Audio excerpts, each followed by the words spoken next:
So, before reality, it is really comienza a venire un genere. Come si chiama?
always in dark. One side always in light. Every 3,000 years, this moon passes between our planet and the sun, forming an eclipse. A shield for the rightful owners. Knowing this, the tribes of the light side have constructed the Light Temple. They believe this temple will protect them from us. Your task is to destroy this place before the day of the eclipse.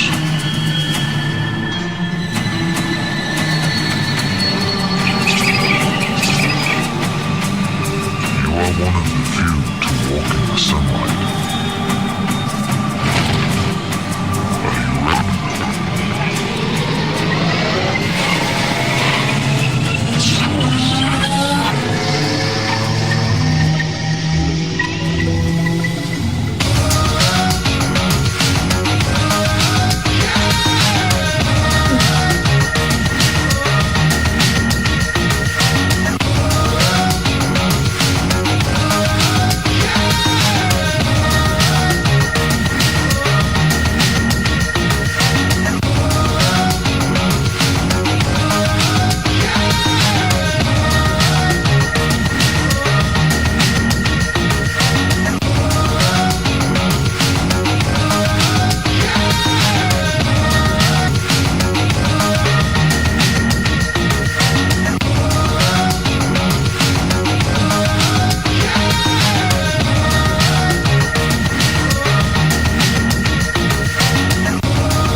Hey guys, Richard here, Studio Director at Vertigo Games. Welcome to our studio. Today the team will be talking about After the Fall, our biggest and most ambitious VR project yet. We've been working on this for 1.5 years and we can't wait to hear what you guys think.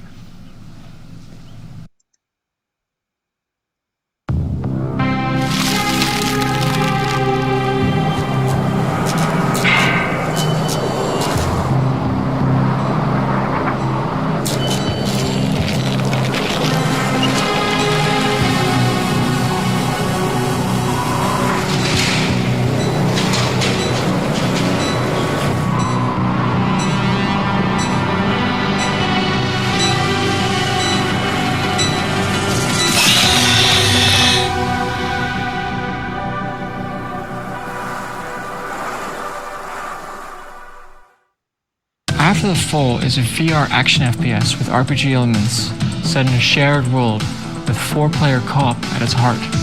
Players use their own combat styles to fight against a variety of these zombie-like creatures known as the Snowbeat in a battle for survival and control of a frozen, post-apocalyptic Los Angeles.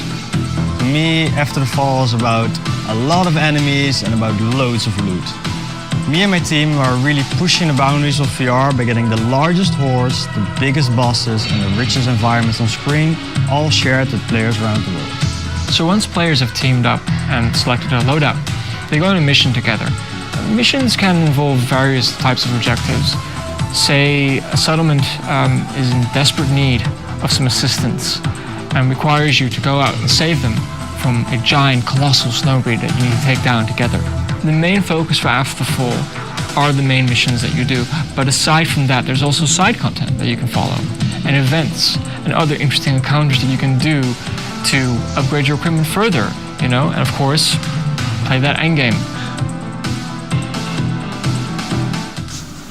Hey everyone, and welcome to the first ever Upload E3 VR showcase. Thanks for being here. I'm Jamie. This is going to be exactly what it sounds like, 60 minutes of VR games. That's not a lot of time for me to talk. You just want to see the games. Why don't we just get right to it?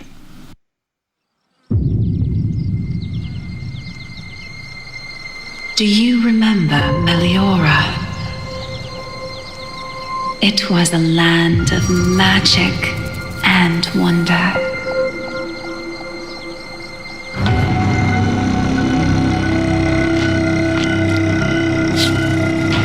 And many foes wished to claim it.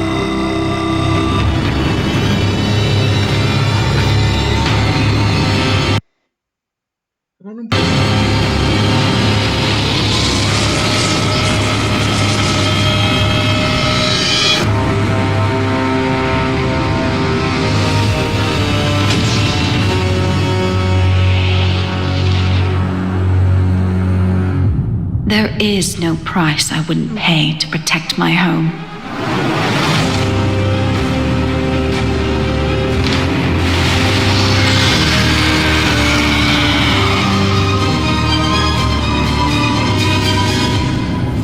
What is but a soul in return for such power?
Hi, I'm Jenny. Welcome to Corp's offices. We're going to be showing you some footage from budget cuts for PSVR for the very first time. So enjoy. Hiding is futile. I will find you.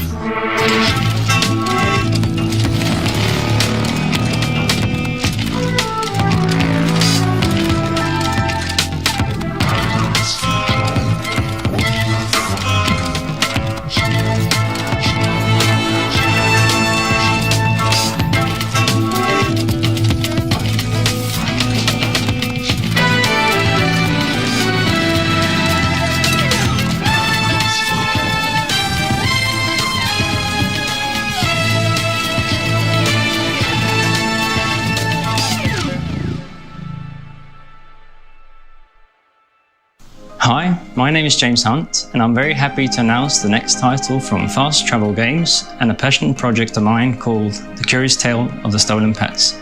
The Curious Tale is an interactive, heartwarming story where you play your childhood memories formed into tiny worlds in front of you. The game is full of animated life, playful interactions, and joyful, unique puzzles. We at Fast Travel Games are known for our action adventures in first person, but this is something very different.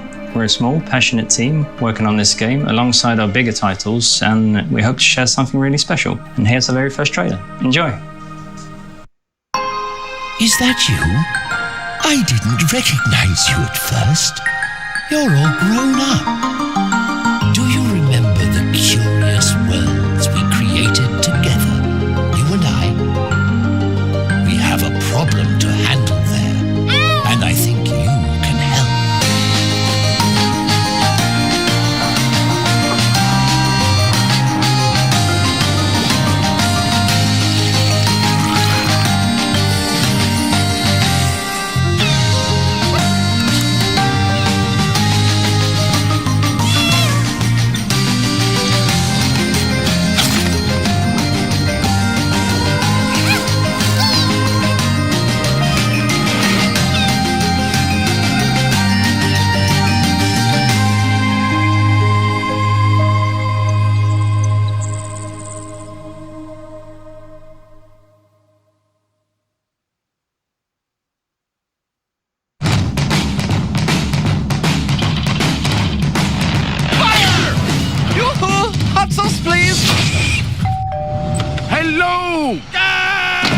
We need to put aside our differences and work together. Are you freaking kidding me?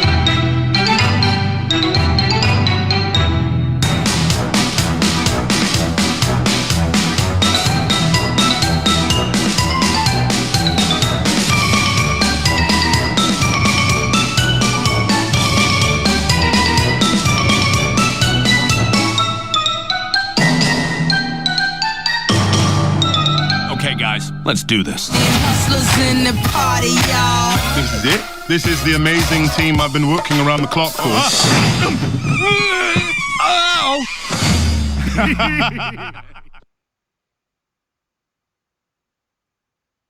For the players. Are you freaking kidding me? That was an awesome showcase of the great content VR developers are putting out there right now. Next up, let's take a trip to the TARDIS. Signal at maximum power. Oh, you are going to love this bit. Doctor Who The Edge of Time is a feature-length adventure where you get to fly the TARDIS and visit new locations in the world of Doctor Who. There's a story based around a villain that has awoken. They're in control of space and time, and they've sent out a reality virus that totally disrupts the time across various worlds. Stronger, and I'll soon be through that door, so get a move on. Are you thinking what I'm thinking? We get to visit different worlds, different times. We get to explore worlds really intimately, as well as more challenging mechanics where you might meet well-known characters such as the Weeping Angels or even a Dalek. For us, it's really important that we capture the experience of being in an episode. And that moment when the TARDIS appears is a really powerful moment. And of course, when you open the doors and you can actually see the TARDIS, it's quite amazing, a really real VR moment.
Hi, I'm Peter.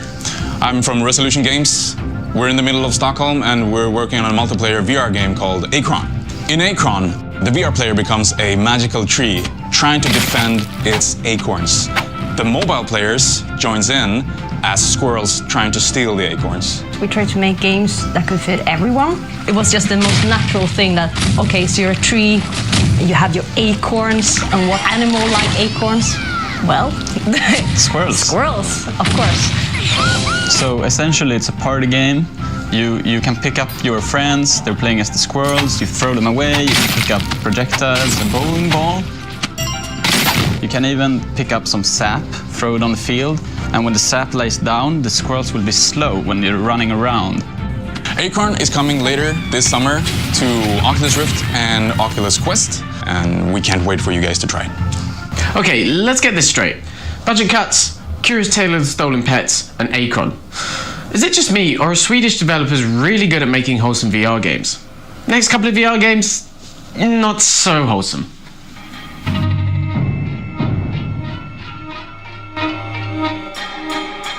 We worked closely with AMC to bring you The Walking Dead Onslaught.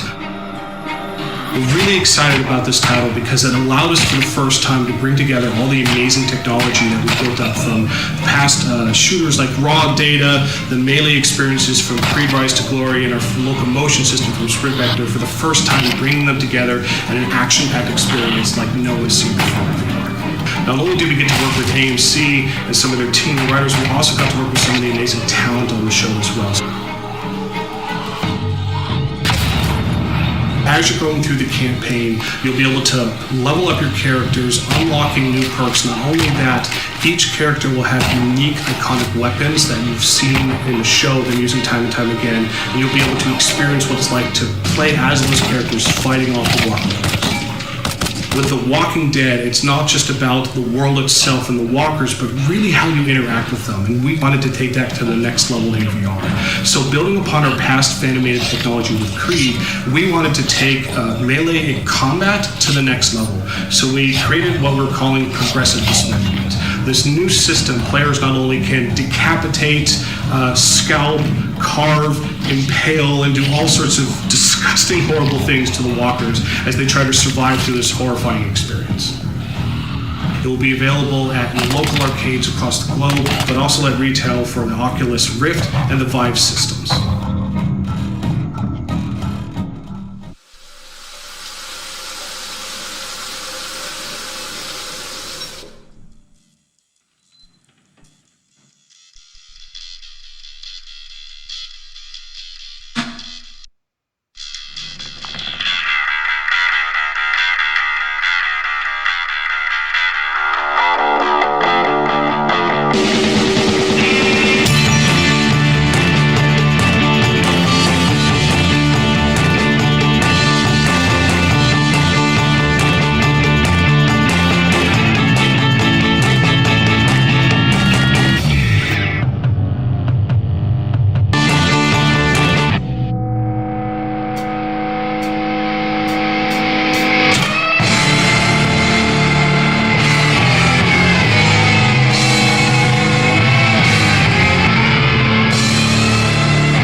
This is completely against hotel policy.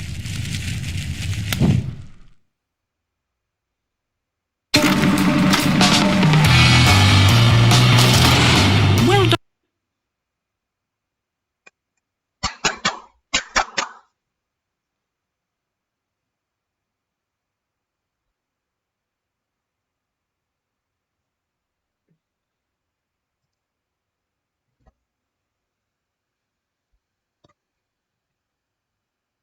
Sneaking in, Agent. You've made your way into Dr. Zor's boardroom. Don't get too comfortable. You're only here to gather intel.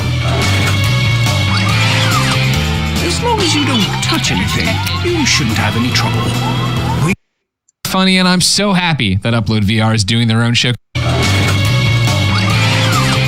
As long as you don't touch anything, you shouldn't have any trouble. We expect nothing less than your usual professionalism. Good luck.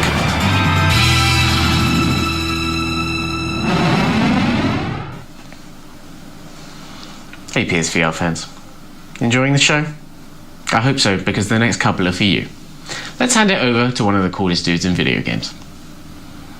What's up, everybody? It's me, Greg Miller from Kinda Funny, and I'm so happy that Upload VR is doing their own showcase. Of course, we're doing our own showcase too, E3, all indie games. It's happening tonight. You can check it out later. Enough about that! Instead, let's talk about PlayStation VR. That's right! The only real form of VR there is. I'm just kidding. I love Oculus Quest. I just have this thing where I, joke around about not liking PC games. I digress. PlayStation VR, I'm here to talk to you about Mini Mech Mayhem. It is a game from Future Lab. You might remember them. How could you forget? From the Velocity games that were awesome on the PlayStation Vita. You remember the PlayStation Vita, right?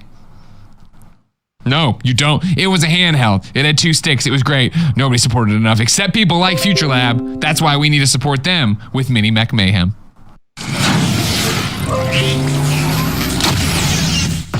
Mini Mech Mayhem is a tabletop action strategy game for up to 4 players online. The game is played out in 2 stages. The first stage is planning, where everyone programs their actions for their little mech, and they use the PlayStation Move controllers to pick the moves for them. And then the second phase is where all those moves that have been programmed play out, and you don't necessarily know which order they're going to play out in.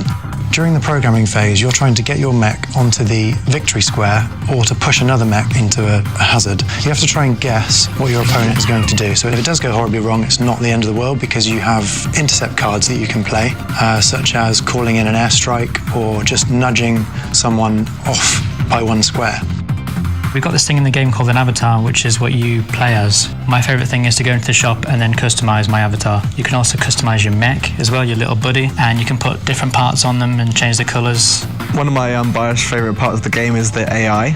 There are about 60 AI characters in game. Each of the AI characters will have its own difficulty assigned to it, so they fall into 4 categories: easy, medium, hard, and tutorial. So you might start to recognise some of these AI. If you're playing against hard all the time, you'll come up against Jack the Brave. What am I called in the game? You're Frosty Matt. Yes. I should have been Lemon Matt, really. Or you can swap with a Sour Claire if you want. I'll be Sour Claire. At the heart of Mini Mech Mayhem, there's a real strong funny bone, which is new for us as a studio. We've made fun games before, we've not made funny games. Mini Mech Mayhem is coming out on the 18th of June, and you can pre-order now on the PlayStation Store.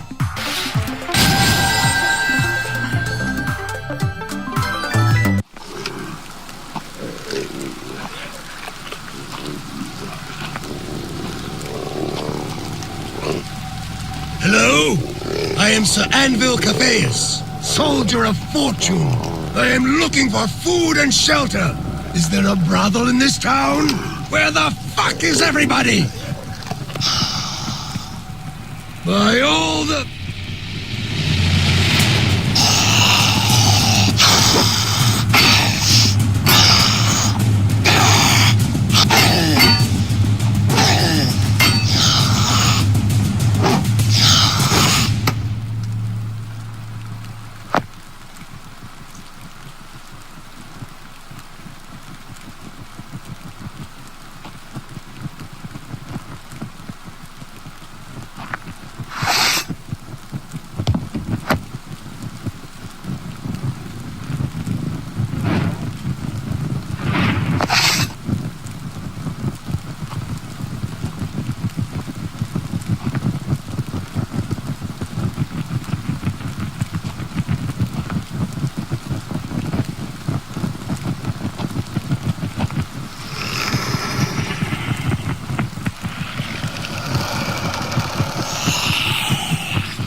...2019 has been amazing for Perp Games, with much more to come, including the highly anticipated Sirento, but we're not stopping there.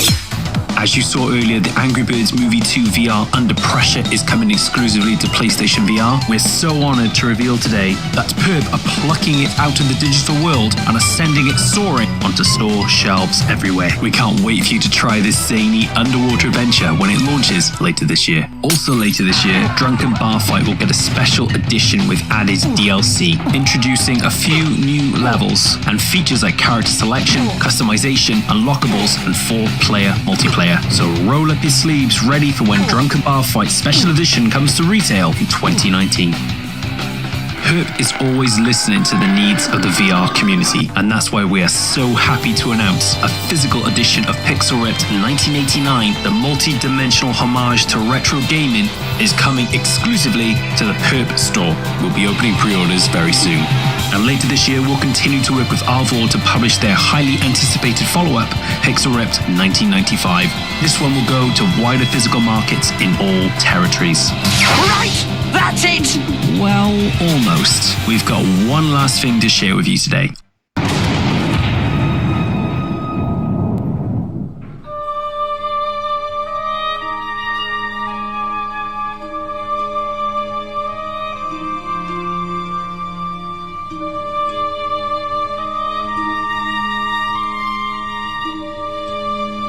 Highwire Games' breathtaking PSVR exclusive adventure enables you to achieve the impossible as you gradually explore and unravel the secrets of an ancient city. It's one you've been waiting for, and today we are thrilled to reveal that Golem will get a physical release through Perp Games at launch. Thank you for your continued support. Enjoy the rest of the show.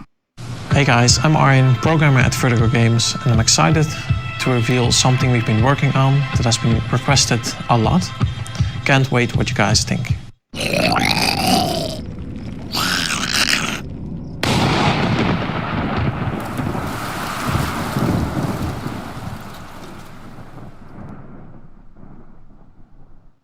This will be the Arizona Sunshine experience you've come to love with the freedom of the Oculus Quest coming this year. Dance Central is the hottest club in virtual reality, where the music never stops and the doors never close. With a 32-song soundtrack ranging from the 70s to today's biggest hits, you can go in, dance with your favorite Dance Central characters to custom choreography, all designed for VR. In addition to practice mode, customizing your avatar, competitive and cooperative online multiplayer, we have some exciting new features coming to Dance Central. Playing Dance Central can be a workout. It's definitely a great game for fitness, so we created the Fitness app. And the Fitness app allows you to track your calories burned in real time, as well as your stats over time. A huge part of the experience in Dance Central is dancing with the characters. Currently, your friends can challenge you to beat their scores, but now the characters are going to challenge you. Dancing with the characters allows you to earn respect and eventually unlock assets in the wardrobe so you can look fly anywhere in the game. And finally, we're releasing 6 songs as DLC. So if you've mastered all 32 on the soundtrack, no problem. We have more content coming your way. Dance Central is available now for the Oculus Quest, Rift S, and Rift. So pick it up and meet us in the club.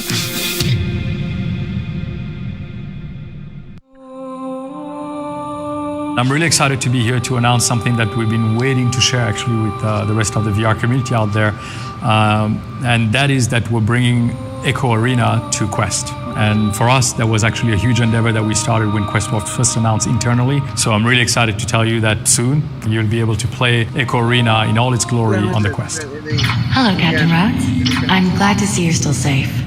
You too, Echo One. I'm also really excited to be here not only to announce Echo Arena for Quest, but I'm here to introduce Lone Echo 2. In Lone Echo 2, actually, we're joining back in the story of Jack and Liv, and you'll be able to kind of reprise your role as Jack in this story that took our characters in the 22nd century from the space station around the rings of Saturn forward 400 years into the future, stranded on this spaceship. But then we open the world by introducing more characters that are going to contribute to your narrative, to the way you're going to play the game, and find out why not only is the gameplay mechanic important, but why is the relationship we build with the two characters important.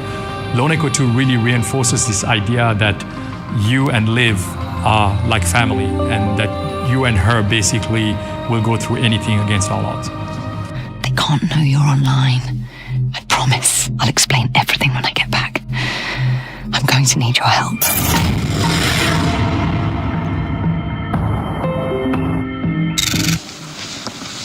I can't wait to play more Dance Central on Quest, but Lone Echo 2 looked amazing, didn't it? Let's keep rolling with that PC VR vibe.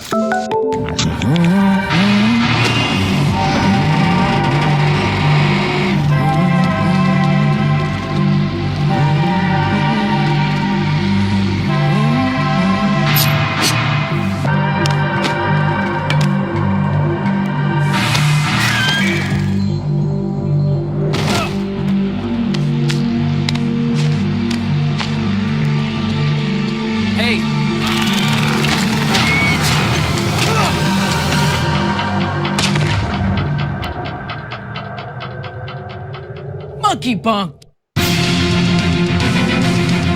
Battle Lake is our high seas pirate adventure, and the real focus here from Servios is we're just huge fans of high action combat and pirate in the high seas, and we just wanted to bring those all together in an action-packed experience people haven't been able to do in VR yet. Like all games at Servios, we really focus first and foremost on how can we innovate, how can we push the medium forward. So previously we had made Sprint Vector, and in that product we worked on fluid locomotion. So building upon the fluid locomotion system from the past, the team said, let's take this to vehicles. And the first thing the team asked ourselves is, if we're going to put fluid locomotion on a vehicle, what vehicle should we put players in? And everyone said almost simultaneously, pirates, right? Battleships on the high seas. You're constantly surrounded by dozens of pirate ships. We have a variety of weapons, from broadsides to Gatling guns, machine guns, axe throwers, ballistas, all sorts of things. And when you're playing the experience, not only does each pirate lord have a series of weapons and different levels they can progress through the system, they also have their unique powers and abilities. In addition to our campaign mode, we also have warfare mode, where you can have up to 4 players co-op on the same team, going from one scenario to another in a series of missions that give players random objectives and dynamic enemy types that progressively get harder and harder and harder the further the players get. So one of the really exciting things we're doing about Battle Lake is we're actually going to have a closed beta. So please go to battlelake.com, where you can sign up to participate in that, and players will be able to play this new and exciting warfare mode before this gets released to the public. In my life thus far, I have lost my unborn child, my wife, my fortune.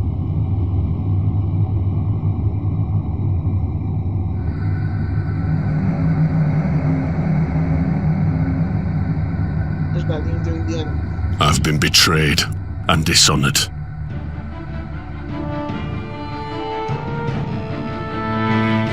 All for the sake of evil men and their ambitions.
Serve only to collect.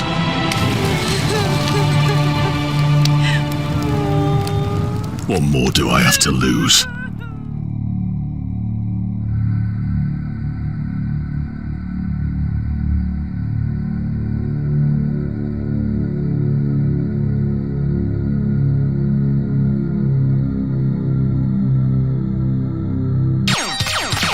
We're working on Space Team Virtuality, which is a cooperative shouting game where you have to stop your ship from reaching its impending doom. The only way you can do that is by yelling at your friends. We've licensed the original Space Team iOS and Android game with over 8 million users. We've brought that great couch co-op play, brought it into VR. It's for between 2 and 6 players. You can play locally or you can play online. Just like the original game, each sector gets harder and harder and crazier as you're shouting things to each other. Different challenges in each sector as you get a different set of controls on your panel. Ray guns to shoot, you can shoot all the aliens that are throwing goop at your panels with. You've got a special hammer, so when everything inevitably breaks, you can then fix it. We've got fire extinguishers to put all the fires out, which will inevitably happen. Definitely. You'll have asteroid fields that you need to defend against. And of course, we've got terrifyingly difficult to understand instructions and a high level of technobabble. And lots of over-the-top facial expressions from your various avatars, which will also be personalisable as well. Ultimately, the important thing to remember for this game is you have to work together as a space team! We're going to be opening the game up for alpha testing soon. We're really excited to be bringing Space Team to VR fans at home, but also VR arcades, so people who might not have access to headsets can go off and play. And watch this space.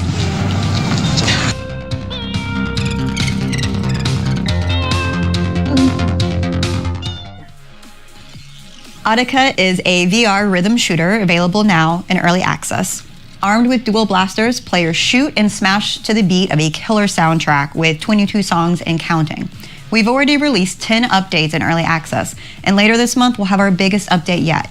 It will include more new songs, a new environment, a new weapon set, and new leaderboard features that make it easier to challenge and compete with your friends, even cross-platform. We recently updated the game to allow for custom blasters and avatars, and we also shared tools to allow you to create alternate target maps for any of the songs in our game soundtrack. Today, we're releasing an in-game editor that allows you to shoot along to any song on the soundtrack any way you like, which is immediately a playable map which can be shared or exported to Reaper for tweaking. We are extremely grateful to our Audica creators and wanted to find a special way to showcase and reward that creativity. So we're excited to invite all of you to create your own playable maps, submit them through our Discord channel by July 10th for a chance to win prizes. We look forward to playing what you make. You can pick up Audica now on Steam, Oculus Store, or Viveport, and we'll see you on the leaderboards.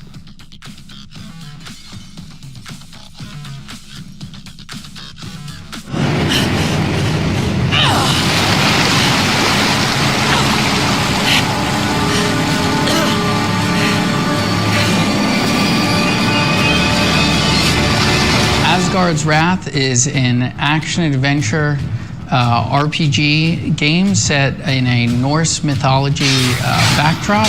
You're going to be exploring a number of realms throughout the entire game. You're going to meet some of the famous Asgardians from across the world of Wrath. Loki's going to be sending you off to different realms to meet mortal heroes that you're going to aid and help to complete their saga. I will not be swept away so easily. Gameplay is very action-oriented. As a god, you're going to be converting animals to assist the human characters. The shark's pretty hungry, so you could tell him to eat corpses. As he's eating the corpses, sometimes he'll be pulling a lever that's lifting up a platform, or he could be opening a door. I think people have never seen combat like what they're going to see in Asgard's Wrath. It's so visceral to have the sword and the shield in your hand and feel the impact and really feel like you're there competing with somebody. But probably one of my favorite elements is when you first, as a god, convert an animal and you put it down, to actually initiate and make that animal be your follower and do your bidding, you've got to walk over and give him a high five or a fist bump to get him to follow you. My blades are at your command. Asgard's Wrath will be out fall 2019, and it'll be out on the Oculus Rift. And make sure to play it on the Oculus Rift S because it looks absolutely fantastic on that. My name is Victoria. In the 4th year of the reign of King James, I was knighted for fending off a raid by orcs from the Black Fist. Shortly after, I joined the Vulpine Order to help maintain peace in the city.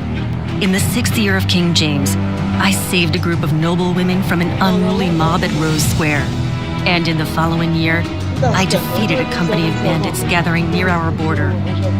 I accompanied my lord as his steadfast guard through the Shadow Hills, the Azure Marshlands, and the Ashen Plains. No one dared doubt my loyalty. Until, that is, Lord Conrad was injured in battle during the Cobalt Rebellion. Baroness Eva was behind everything. Shh. Someone's coming. Be quiet. We don't have much time. Where were we? Oh, right. The injury. While the Lord was recovering, Baroness Eva took control of the military. Baroness Eva began installing her close allies in positions of power. I couldn't stand it any longer. So we planned to retake the castle. But then, she uncovered our plot. Last night, just as I was supposed to meet Lord Conrad, I sneaked into his room. A familiar smell hit me as soon as I opened the door. The wretched smell of blood, just like being back on the battlefield. I checked on Lord Conrad immediately, but he was already lying there dead, drenched in blood. It was obvious that his last breaths were spent in agony. I couldn't find any wounds, and the color of his blood was strange, as if he were poisoned. Suddenly, I realized I had stumbled into a trap. Baroness Eva had been behind everything from the very beginning. I fought, but there were too many of them. I somehow managed to escape. And now... But I must go on. This is treason, plain and simple. And I'm out to expose the traitor's plot. Let's make a deal, thief. If you help me clear my name, I will bring no charges against you. I give you my word. Logan. Huh? Logan. That's my name.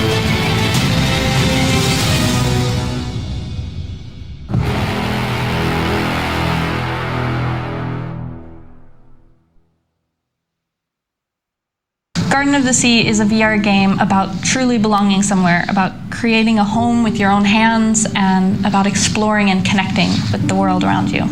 You start out on a small island and you have a little cottage, and your objective is to grow your own garden and explore the nearby islands and befriend some interesting creatures and basically just make this world your home. We had this internal pitch day right after we released budget cuts, and Christopher, the art director on this game, and I both came into the pitch day and basically pitched the exact same game. So we looked at each other and we're like, we kind of have to build this now, don't we? We've got a plant growing system and a crafting system. We want to do some crossbreeding in the future, both for the animals and for the plants, so that, you know, what you're feeding them affects how they behave or what they look like in the future. We have some quests. We have a boat. We want to put in fishing soon.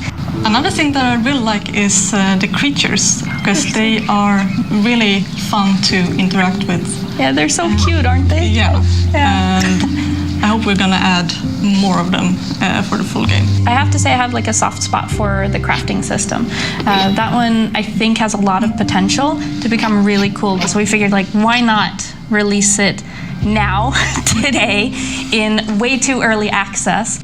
We have so many ideas about what we want to build, but we want to know what you want the game to have, and we need your input on that to figure out how to make this game the best it possibly can be.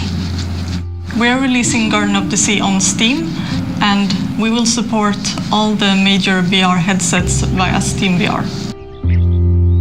Back high five. What's that? I don't know. That's how that works. These cool backwards. We're not good at high fives, so we're going to work on our high fives. Hi, I'm Paul Vandermeer, lead designer at Vertigo Games, and today we're proud to reveal the first gameplay footage of the Dam DLC, the largest Arizona Sunshine mission yet. It's coming your way August 27th. Please enjoy.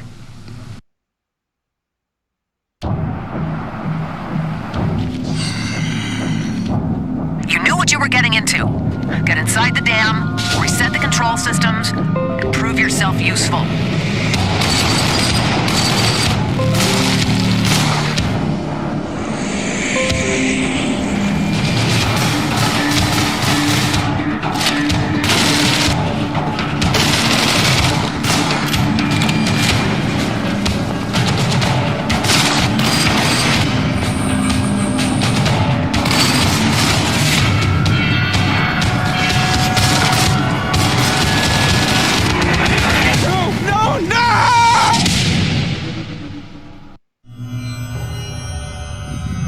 Okay then. Let us begin. Hi, I'm Erin, Head of Content at Hammerhead, an immersive entertainment studio based in the UK. We're excited to announce that we're working on the continuation of Abe, the award-winning 2013 cult film by Rob McClellan. Abe is a tense psychological horror about a robot who's looking for love in all the wrong places. We are creating a multi-format story world, leading with a pioneering location-based VR experience that will be brought to life through state-of-the-art volumetric capture.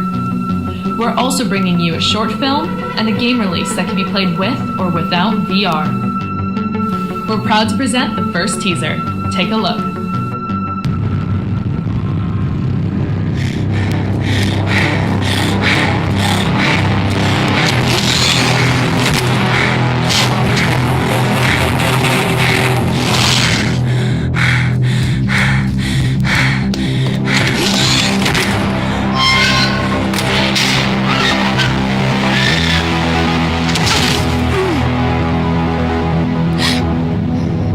Let us begin.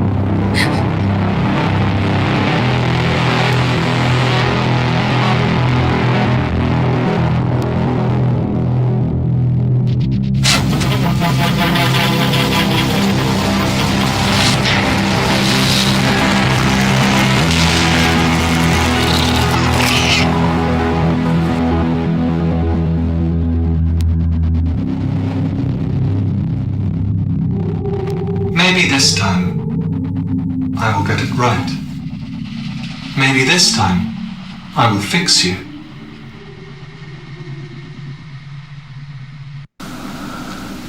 Abe looks amazing, but what are you going to do to that pig? Anyway, thanks Hammerhead for that one.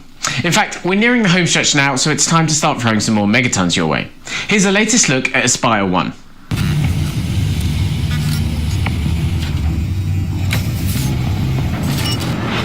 Welcome, Agent. Aspire 1 is a made-for-VR stealth action first-person shooter that targets every VR platform. The original inspiration for Aspire actually came from Upload VR's Presence podcast that they ran in 2016. One of their listener questions was, why aren't there any realistic stealth games in VR? Games like Metal Gear Solid and Splinter Cell. And for 2 years, we've been trying to reimagine these classic stealth mechanics in VR. Yeah, Aspire's been built for VR PC headsets, including the Oculus Rift S, Valve Index, the HTC Vive, and Windows Mixed Reality. It's also coming to PSVR and the Oculus Quest, where gameplay will remain one-to-one. A huge problem with VR is simulator sickness, or VR sickness. And right from day one, we've always wanted all players to play Aspire with the full freedom of movement and the precise control that they expect from console shooters. So early in development, we invented the Aspire Control Theater. It is our locomotion system with its comfort features, and the Aspire Control Theater allows for full freedom of movement, maintains immersion in the game world, and minimises VR sickness. We've also got electromagnets in the Aspire robot's hands, so you can climb metal surfaces throughout the game and distance grip certain objects, which gives you a variety of stealth options when you're playing the game. You can actually sneak up behind guards if you're undetected and physically say freeze, and they'll be held up. Players experience long-form, story-driven campaign missions, so they take 30 to 80 minutes to complete. Progress can be saved mid-mission, which is perfect for playing on the go. There are also a number of virtual challenges that test your skills on global leaderboards. Tripwire have just been fantastic over the journey. They've been so much more than just a publisher. They've provided us dev support and a variety of other resources throughout the journey. The Aspire team is extremely excited to get the game into your virtual hands. You'll be able to play Aspire this coming August, where it will be available on all platforms. To find out more about the game and to stay up to date on the latest developments, be sure to visit us on our social media platforms. Holy f***, that looked amazing! If you like that, check out this cool Hey everybody, Shabs, game director here at First Contact Entertainment. I'm excited to be here on behalf of our team to give you guys a world exclusive to the new title we're working on. It's a fast-paced multiplayer shooter in VR.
So we knew early on that we wanted to make Budget Cuts 2 a game of larger scope and variety.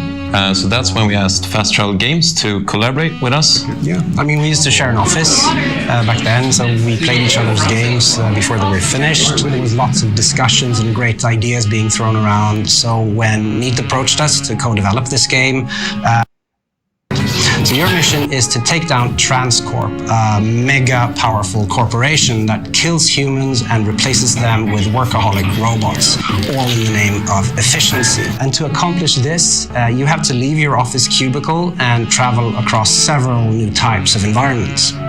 So these new environments, they enable us to make new gameplay, both in terms of enemy encounters and puzzle solving, and combining that with our improved AI system and new types of enemies, new types of gadgets, lets us make a whole new range of challenges. So it's not just like choosing between stealth or action, it's more fine-grained, like how you choose to approach a stealth scenario, or what tools you use to accomplish your goals. The original Budget Cuts was about escaping the Transcorp offices, so we found that players were taking a very cautious approach to enemies. I mean, in Budget Cuts 2, it's much more about infiltration, about getting closer to the Transcorp headquarters to finally be able to take them down. Budget Cuts 2 is a self-contained title, so you don't have to have enjoyed Budget Cuts 1 to play this, but I think you really should, because it's an awesome game. Stay tuned, because Budget Cuts 2 Mission Insolvency will be released on all high-end VR headsets this year. What?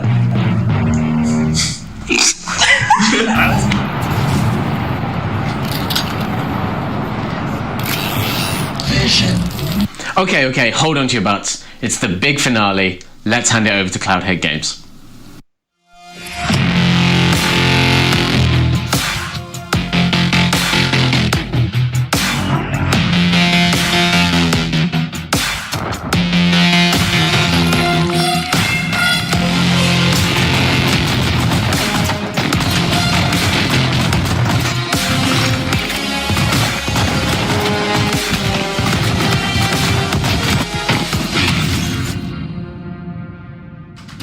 So Pistol Whip is this kind of glorious hodgepodge of genres.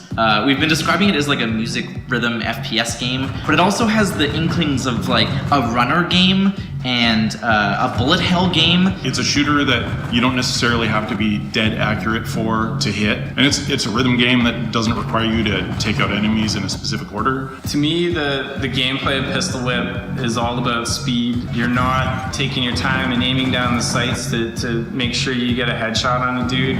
You don't have time for that. You gotta move quickly through the scene, taking out as many guys as you can, dodging bullets all at the same time. I love this idea that you are kind of just focus on the thing that you're good at. And in this case, it's either being reactive and accurate to hitting enemies, or you're thinking about the beat and the musicality of it. It's like taking chocolate and peanut butter in VR with your kind of flow state rhythm of Beat Saber, and you've got your frenetic action of Super Hot, and you put them together and you end up feeling like John Wick in a movie trailer, taking out targets and ultimately being this action hero badass. We ended up listening to a whole bunch of different tracks, obviously, and as the team kind of focused in on what we really wanted the heart of the game to be, it became clear that one label in Montreal really stood out. Cannibal Records is who we ended up partnering with. Straight from the grave.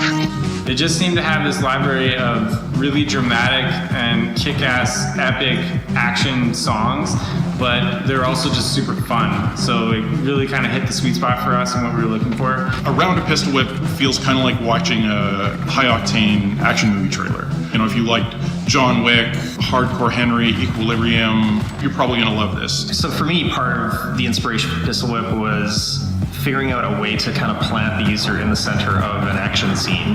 A lot of rhythm games do deal with just you're static and you're in a void and things sort of fly past you. We wanted to go a different direction and move the player actually through a space so that we could tap into action movie tropes. This is not exactly the club from John Wick, but it's tapping into that same vibe. Even by happenstance, without even trying, the players is going to be kind of musically flowing through the game just based on where the enemies are popping up. The stuff that you see in your typical rhythm game where you have a specific set of targets to hit at a specific timing, that doesn't exist here. You're presented opportunities in a rhythmic manner that's driven by the music that's at the heart of everything, and you choose how to capitalize on those. At the start, you're trying to compete against yourself. You're trying to best your last score. You're trying to be more tactical and more surgical with how you're taking out enemies. You start in a panic state. I like the kind of steps and stages you experience as you kind of go through different songs and you learn how to be a great pistol whip player.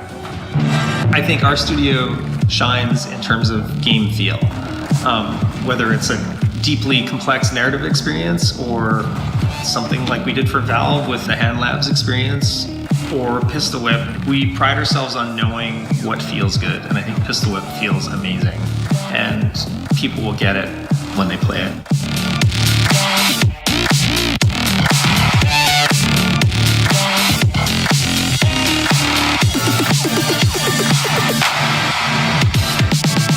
Okay, that's a wrap. We are done, finished, finito, out of here. Thank you so much for watching the first ever Upload E3 VR showcase. Thank you to every developer that took part today. You guys make the VR industry what it is. Let's close out with another look at some of the games we covered today.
But overall, The briefing was okay. I think as a live event, Microsoft has become much better at pulling off these live events and making them feel quick. Like they move fairly quickly. And if you remember, and think about what we used to have from live events from Microsoft. Remember when they showed us the Xbox One and the Kinect, and they were trying to play it on stage, and it was terrible. We saw the presentation where they talked about nothing but TV. Remember, like TV. And generally, they just seem to struggle their way through the live events. Their live events have improved greatly, I would say, over the last few years. So if I look at this from the perspective of a live event, it was a good E3 live event. If I look at it as an Xbox E3 event where they're supposed to be showing stuff for the Xbox, their brand and everything, it was, I would say, just okay. Now, what we've learned at this point continues, I would pretty much backed up by Microsoft, how they feel about the Xbox system. It's not something they want to push exclusives on. It's not to them like the PlayStation is to Sony, where PlayStation has to lock up exclusives, Nintendo has to lock up exclusives and produce exclusives for their platform, their Switch or the PlayStation 4 that can't be found anywhere else. Microsoft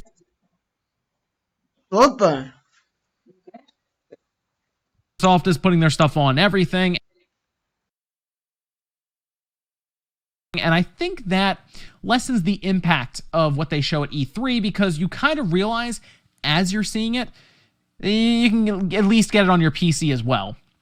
Like, I think Xbox gamers who just pick an Xbox, they feel less special, I guess is the word. I guess the Xbox just doesn't feel like you necessarily need an Xbox, but they did at least show a lot of games. They debuted some that leaked before, and if they hadn't leaked, it probably wouldn't have been as ho-hum, right, that we're seeing it. But they did debut some games, some surprising ones. There's one in here that you're going to see that shocked me completely. I have no idea this happens. I hope there is a bit of a backstory to it that is revealed to us in an interview or something, because it is fascinating to see this. So this is actually a full write-up that they did. It's a full press release they seem to have ready to go as it went up. And it does a good job pretty much pointing out all the bigger things that take place. That way we don't miss anything major. But this is actually from their news.xbox.com. I'll put this link below if you want to read a little more about any of this stuff. And then I can kind of give you my thoughts as we go through on the live presentation and what I thought of everything. Now, they start off in this with Game Pass. Game Pass is going to PC. We already knew that. They told us about that beforehand. But it actually is launching an open beta today or tonight. Hey there, okay. I have a feeling their Xbox app that's on PC, I believe, where you access it through, probably got hit really, really hard. Like, I have to imagine it's struggling right now. But they put some interesting announcements on there, like Metro Exodus is a pretty big one. I mean, if you really think about it, Metro Exodus going to Game Pass is good. Remember, I believe that's one of the games that was exclusive to Epic Games. So remember that big thing where it got ripped away from Steam after people pre-ordered on it and everything. To see it go to Game Pass on PC, that's a pretty big deal, right? I think that's good. Football Manager 2019, I'm not a big Football Manager person, but I know it's still popular on Steam and everything. So it's, yeah, I guess that makes sense. But they're going to have 100 high-quality PC games, 75 developers and publishers. I noticed in the trailer it said by August. So I don't know if they're all there yet or they'll kind of start to show up over the next few months. Because remember, it's open beta right now. So I assume August is when it's going to have a full launch. So there's that. Good to see it, though. I'm happy that is there. And then, of course, they're also going to have all of the games. They showed Bleeding Edge today, something we already heard about, that it looks almost like an Overwatch-style game from Ninja Theory, The Outer Worlds, Ori, The Will of the Wisps, Battletoads, Gears 5, and all this stuff is also going to be on Game Pass there. So good stuff there. If you're a PC gamer and you've been waiting for it, we got the announcement, and it also is rolled into Xbox Live Ultimate, where that's supposed to be $14.99 a month for Xbox Live Gold, Game Pass on Xbox, and Game Pass on PC. And it's interesting, there's apparently a deal going on right now that I checked out, and I was going to do it because it's $1, but apparently you get that $1 per month for like the next year or something crazy. Like, so it's like $1 every month or something. And I have to check that out a little more, but it is going all over the place right now. And if that is the case, yeah, I'm in for that for a year, absolutely. And then they did pick up another studio, something else I figured they would do, and that was from Double Fine. Double Fine, of course, is behind Psychonauts 2, which has kind of been put through the ringer right now because we weren't sure what was going to happen with Starbreeze having some severe financial problems. I believe they were even raided at one point. There's crazy stuff going on there. But it looks like Microsoft, I guess with Xbox Game Studios, swooped in, picked them up. Psychonauts 2 got a trailer. That is still going to the PlayStation 4, though. Also still going to Mac and Linux and stuff. So I know that was an obligation they had, and I guess Double Fine will be with them for the future, like a Psychonauts 3, for example. But they did pick them up, so hey, good there. Another studio for them to pick up. They did talk about Scarlet. Project Scarlet is how they have it titled now, Project Scarlet, and they did what I think a lot of us figured. They talked about it. Remember how we had that trailer for Project Scorpio, or Sam Project? They did the same thing where they talked about how it was incredible. I mean, honestly, I was watching this and I was like, this feels like the exact same script, just with some different, descriptions in there from Scorpio. If you go back and watch the Scorpio trailer and then watch the Project Scarlet explanation trailer, it feels very, very much the same. People sitting there talking into the camera about how it's going to change the world. But they did confirm a few things. As you see, Zen 2, we figured that. The Radeon RDNA architecture for Navi and everything, I'm sure. Then GDDR6, they do talk about ray tracing, SSD, all the stuff that we already figured because it's pretty much what we expect out of the PS5. They did name hardware accelerated ray tracing, which is interesting. And then they also named 8K and 100 up to 120 frames per second. So interesting stuff there. I need to see all this actually work. But hey, I assume next E3 is when we will probably see it in action. Right, and that's kind of my thought there. I think this was just them talking about it, and then we'll see more about it next. We'll also get a price. We'll see a box. We'll see all of this stuff. I think next E3. This was just kind of the get us warmed up to the idea of the next generation. Right, this is pretty much the idea there. They talk about the cloud, and this is an interesting one because they seem to make a big deal out of something that I have to give Sony credit for. Sony's already done this. I noticed this when I was watching. I was like, wait a minute, I've done this on my PlayStation 4 before. They say bring Xbox to the cloud, and they talk about how you will basically be able to remote play with your Xbox One. So if your Xbox One is at home, I assume if you're on the road, or if you're at home and you're upstairs or something, I've done this with my PlayStation 4. You can have your Xbox stream through your network to your computer, or I assume in this case with Microsoft to your cell phone. Now, I've done this with my PlayStation 4. You can do it now, actually. You sync up your computer to your PlayStation 4. You plug in your DualShock controller to your PC, and it'll actually stream the PS4 through your network to your PC. I actually used that a bit for Persona a while ago, Persona 5, and it actually worked fairly well over my local area network. I don't know how well it would work over like the internet. I've done remote play with the Vita before, and it was okay.